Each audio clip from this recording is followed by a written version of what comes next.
Today we're here with Stephen Olson, a senior project engineer with Cornerstone Earth Group, who worked on the Castlewood Country Club Bridge Replacement Project, along with Cornerstone senior principal engineer and president Jan Tran and principal engineer Maura Rafato.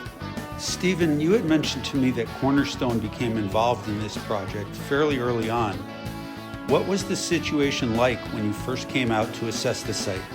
When we were first called out, it was only a couple weeks after the large winter storms from last year, which had involved some flooding and some tree damage to the existing bridge.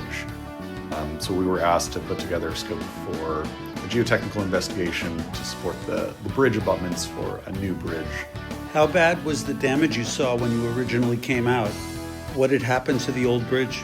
There was a series of heavy rain events, atmospheric rivers that caused some flooding. And I believe one of the reservoirs had to release water as well. So there's a very high level of water in the arroyo, and it swept along a number of fallen trees, logs, and other debris. The fallen trees ended up damaging it beyond the point where they were comfortable with repairing it.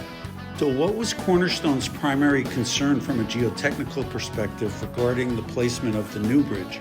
The first thing was definitely trying to evaluate the subsurface conditions underneath the bridge abutments, basically where the bridge is going to be supported, what kind of foundation types are going to be feasible, and if there's any other constraints such as liquefaction or lateral spreading.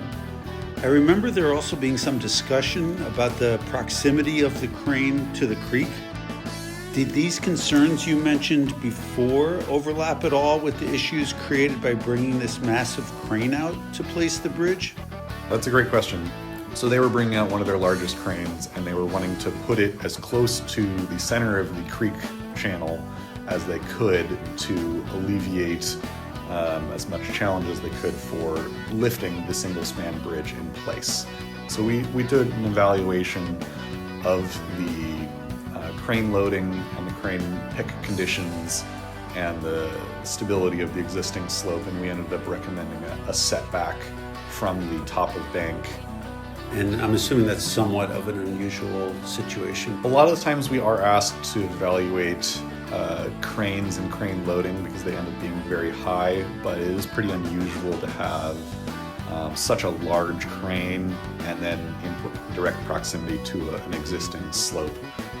So then, based on your experience outside of the crane placement, was there anything unusual or out of the ordinary regarding this project?